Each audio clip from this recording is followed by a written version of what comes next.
So once again, we're looking at a first impression video, and like I did in the previous first impression video that I did of Slytherin by House of Sillage, I just want to give a very special thank you to May. She was kind enough to send this package to me and allowing me to discover these two wonderful fragrances from House of Sillage. She has her socials. She goes by the name May's Nose Knows. I'm gonna drop all of that information down below. Definitely check her out, show her some love. She's absolutely wonderful. I had the pleasure of meeting her at Scent Explore last year, and she volunteered. I didn't even ask her. She volunteered to give me a few samples, and the package came in the mail, and it goes without saying, I was very excited. So here we have yet another Harry Potter collaboration with House of Sillage. This one is called Hufflepuff. I'm excited to give you my first impressions on this fragrance, so make sure to stay tuned.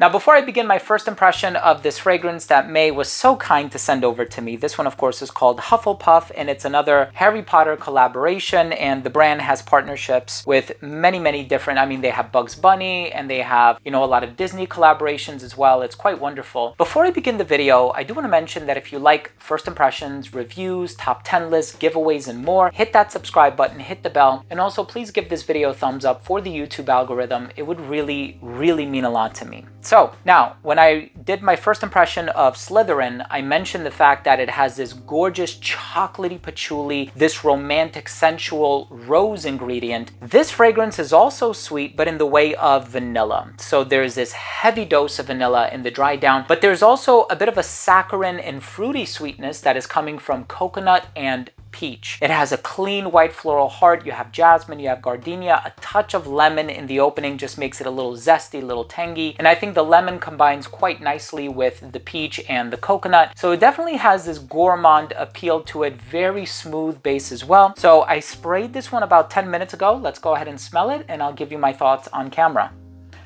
So again, it opened up very vanillic, very sweet. You're gonna get this fruity sweetness on top of this vanillic sweetness right off the bat. It's the first thing you're gonna notice. And some people online have compared it to La Danza delle Libellule by Nobile. And I get that comparison, but they're quite different. You really have to try this one for yourself. La Danza delle Libellule is a fragrance that has a lot of apple. This fragrance has no apple. There's coconut, there's peach, there's lemon, there's a lot of other really fantastic, beautiful elements working their magic in this fragrance. And then that zestiness of the lemon. Yes, it is short-lived, kind of like the grapefruit in Slytherin, but again, it adds really nice character, or it shapes the personality and adds this pretty dynamic to the fragrance in the opening before, of course, it starts to make that evolution or transition into that clean white floral heart. And of course, it has this white floral component. There's jasminol. You have this wispy, airy, floral, clean, serene quality happening in the heart, but then that vanilla is strong. It's not one of those vanilla ingredients where you have to wait 30, 40, 50 minutes or an hour before you actually smell it. You're going to get it right away. It is being utilized as a fixative, so you can guarantee that it's going to give the perfume some really nice longevity. If you're looking for a long-lasting fragrance, you will find that with both Slytherin and Hufflepuff. I think the case with Slytherin, though, because of the patchouli and some of those darker ingredients in the dry down, the longevity on that one is probably going to be a little bit better. So you're looking in the vein of 9 or 10 hours.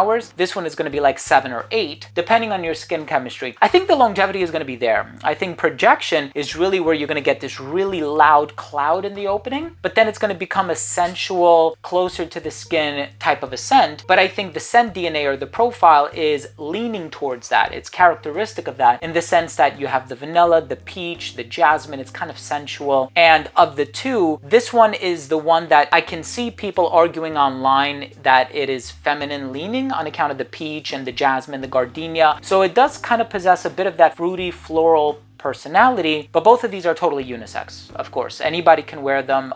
It all boils down to personal preference. This one has this beautiful yellow bottle with the Swarovski crystals.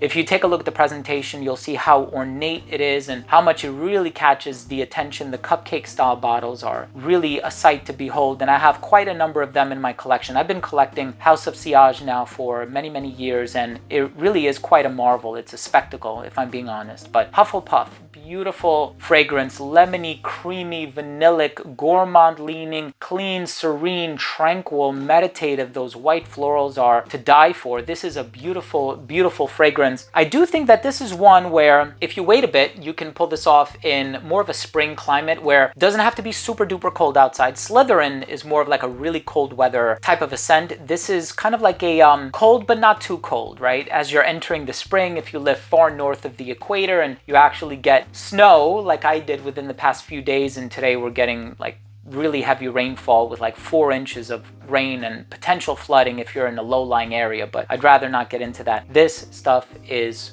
awesome. If I had to choose one between Hufflepuff and Slytherin, myself personally, just my personal taste would be Slytherin. Even when the weather starts to get warmer, I could see myself wearing that indoors in a climate-controlled environment, but I think they're both quite wonderful. It's all just a matter of personal taste. Check them out. May, thank you again for sending it to me. Thank you all so much for watching it at home. Give May some love. Her socials are going to be in the description box. If you enjoyed this video and you want to see more like this, please hit the subscribe button, hit the bell, give this video a thumbs up for the algorithm.